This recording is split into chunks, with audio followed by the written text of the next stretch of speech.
It's time to talk NCAA Tournament. That's right. We're talking NCAA Tournament for a St. Louis area team. SIU Edwardsville clinching their first ever spot in the NCAA Tournament this weekend as they beat SEMO and won the Ohio Valley Conference. And joining us now is Brian Barone, the head coach at SIUE. Coach, thanks for taking the time and congratulations. How you doing?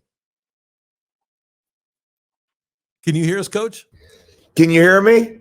We got you. There we go. There I'm we sitting go. there trying to. I've only had like 4 years of trying to figure out Zooms and stuff, and inevitably I screwed up every time. I keep forgetting Chrome. I got to get on Google Chrome.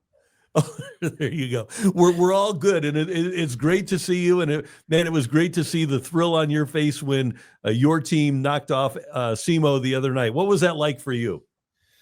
Oh, it was awesome. I mean, like I don't even know how to say it more professionally. It was really cool, but we really enjoyed it. The biggest thing was just kind of sitting back. You dream about it, and the biggest joy was seeing the joy of others, from my family members to the team to just the 700 people that showed up for SIUE. And Coach, when it was time to cut down the net, you already had some scissors ready to go. You talked about dreaming of this moment. You've been dreaming of this moment for a while because you've had some special scissors placed where you could show the guys that you're ready for this big moment eventually to happen. Yeah, absolutely. It was something I didn't think it was going to be that big of a deal. And it was something when I first got the job, I told one of our managers, hey, can you go to Office Max? And I said, get the nicest pair of scissors you can get. I didn't really know what a nice pair of scissors was, right? So he came back with those, and I talked about the frame and basically just, put it in there. And I always just envisioned, breaking that glass when there was an emergency to need those scissors. And it was kind of symbolic over the years, and didn't always talk about it. They were just there. As we got better and better, I think people in the locker room started kind of wondering what they were for. And then these last few years, we knew what they were for. Everyone kind of started figuring it out. And then right before we got on the bus, I went upstairs and we almost forgot them. How about that? I almost 6 years, and then I almost forgot them upstairs. And I was the last one to the bus because I ran up there and grabbed them out of off the wall and just kind of carried it around for a few days. And then they were there ready to be used. That is so great. Hey, what do you remember about that Creighton team in 1990 winning the championship? You were like 13 years old. Your dad was the coach of that team. And by the way, I loved your dad as a coach. I thought he was so much fun to cover. But what do you remember about him winning at Kiel back in 1990? I think that was the game where Latrell Wrightsell was unbelievable. I think he had just lost his father or something a few days prior. And I just remember being a little kid running around, the stands, and knowing that those guys were like my heroes, my big brothers. I just looked up to them so much because he had won a couple championships in that 3-year span. The closeness, that team, when my dad passed away right after I got the job here, I would say 10 to 12 of that actual team was standing up at the reception talking about my mom and dad and talking about what that team meant. And at that moment, it's that's what it triggered with me. Oh, that's why I got into coaching. It was that, not all the X's and O's, because that's very minor compared to everything else you do, and not all the other stuff we have to do. But it was being around the potential of a team like that. And they were there with your highest of highs and lowest of lows. And that team is stuck together and stuck in my mind for years and years. And it was a special, special team. What is the biggest lesson that you took away from your father with coaching? I think probably the biggest lesson, I mean, the obvious thing would be the hard work and the follow-up and the follow-through. Probably the biggest thing, and people don't totally understand this, and every family's a little bit different, but I would say my mom and dad were co-head coaches. My dad and mom did such a great job of trying to create a culture that was family based. Some days my dad probably made it a little bit more transactional. Hey, if he's making shots, I'm going to, give him a little bit more of attention. But my mom was the first one to go hug the player that probably didn't play after the game. So between the two of them, you always have to stay as best as you can, genuine and true to like, hey, when you walk off that court, you have to have the ability to connect with these guys. And you don't always do it great. And sometimes it takes time to build that relationship and trust. And fortunately, we've done a pretty good job of that here. I think that's why we have good retention, and that's why we've had some success. One of the guys that you've been able to retain, and he's been great for you, and maybe part of it is because he's from the area, is Rayshon Taylor. But first of all, what a tournament he had, but what has he meant to your program overall? He showed up saying, hey, I'm a good player. A lot of places wanted me. But I'm going to believe in the concept of team, believe in myself. He gave me belief. He gave me credibility. When I was, I was a first year head coach and, going in the second year, but I signed him in my first year. So he gave a certain amount of belief that, hey, this is a good place and it can be done here if you believe in each other and are willing to surround yourself with good teammates. And over the years, I think he saw the growth. Every year we got a little bit better. We got a little something more. It might have been a little bit new, more paint in the locker room, or, the court was we had the different logo and everything. Things got better and better, and our wins kept growing a little bit every year. So from that perspective, it gave us credibility and poured belief into this community. What was that like, just building this program from the beginning? Because you guys had some hard times at the beginning of the season when you came over there, but you were able to really build this foundation into what you're able to accomplish now this season. You think about all the years and the people that you cross paths with and the positives and negatives that I personally did. You make mistakes as a head coach all the time, and you did some things that you do right. And, when you really look back on it, I'm very proud of all my teams here that were willing to do enough to put us in position to now have, the notoriety or the success that we had this year.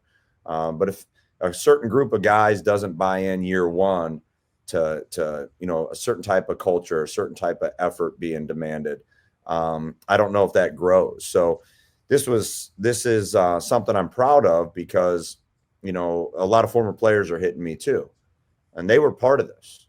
They were part of this foundation, and we built it. Now we built it from from the ground up, and now here we are.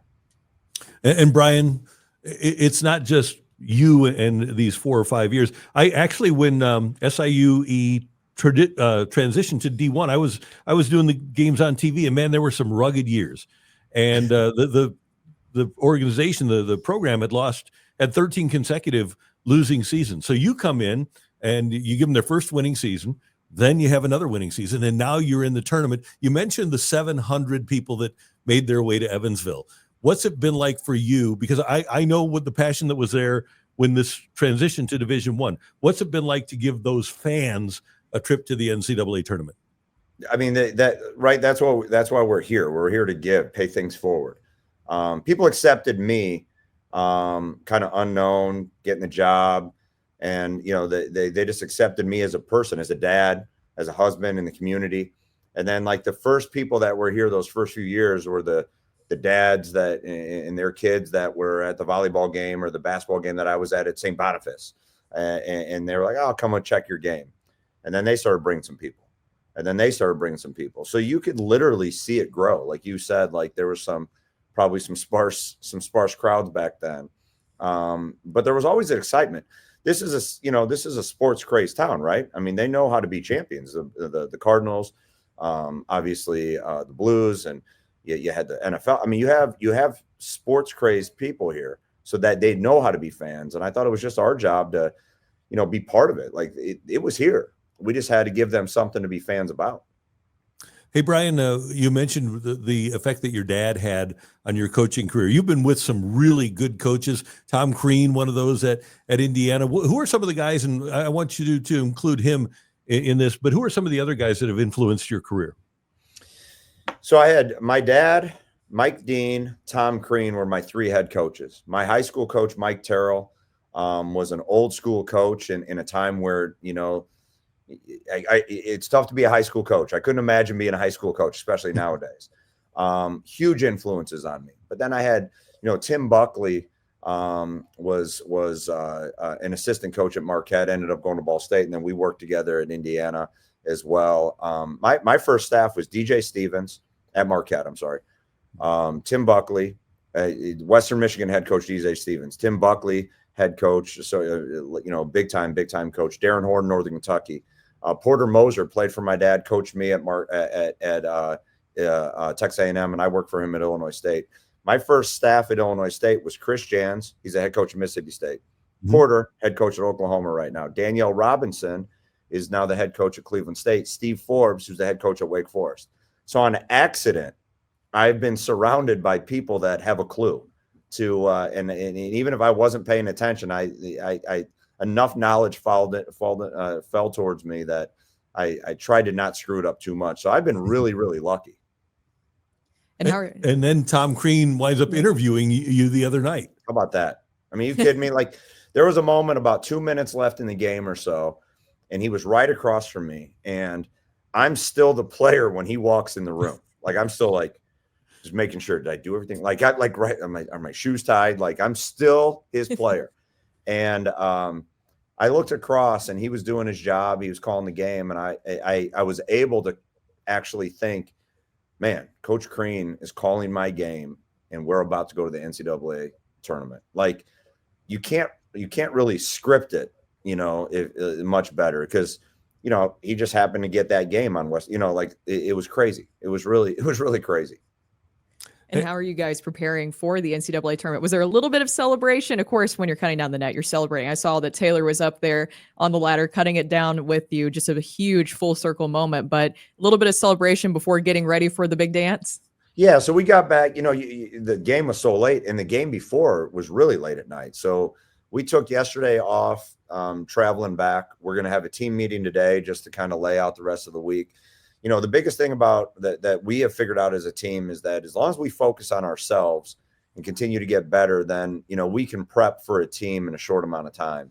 As a coach, sometimes you can overdo it in scouting. So this week we'll get back. We'll take a few days off because it was a long week last week.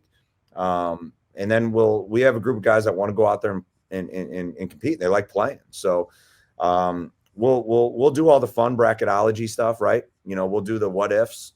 Why not, right? We get the chance to do it this year. So let's have some fun with it. But within those few hours every day of practicing and lifting, we'll lock in and get better. There's no doubt about that. Hey, Brian, we see it so much, and March Madness is more mad than it's ever been. Will you get some clips of like 16s over 1s to show your team this week or before they play? Yeah, I think what we'll do is, these guys know it, right? They know this, they see the, they're already talking about like who's going to be the team that is the team that surprises people. Mm-hmm. So and it always happens, and it's not like it's never happened. So we'll do some creative things. I will say about this team though, we view ourselves as a team without being cocky, without being arrogant, that can go out there and compete against anyone that's in front of us. We had a tough schedule early. We went to Indiana and then 2 days later, Illinois. Go into Indiana State and beat a Missouri Valley team. We've tested ourselves over the years against quality opponents, and we're a good team. And so we'll have some fun with it, but we're going to want to go out there and compete because these guys like winning, and it's fun to coach guys that like winning. And I'm sure there's nothing like you getting your group together on Sunday for Selection Sunday. That'll be just so cool to find out where you're going and have you guys go crazy when they see SIU Edwardsville up on the screen on national TV. It's always, you always sit there when you're watching it, you're like, well, these guys know they're getting called at some point, and then everyone cheers. But it's like that one moment where you're like, I can't wait to be part of it. And, hopefully I think we're going to do something here at our arena. I want the community to be part of it. I say it after every game, just how awesome it is that our community has grown and supported us. And, St. Boniface, where my kids go to school, it's SIUE day today. So my girls were fired up. They were wearing all their SIUE gear going to school, and I'm going to try sneaking a couple guys over there today to surprise them. But like, I want everyone to have that joy, because, you know, someone told me that, try to enjoy what we've accomplished. And as a coach, you're like sick, right? I got to do more. I got to do the next thing.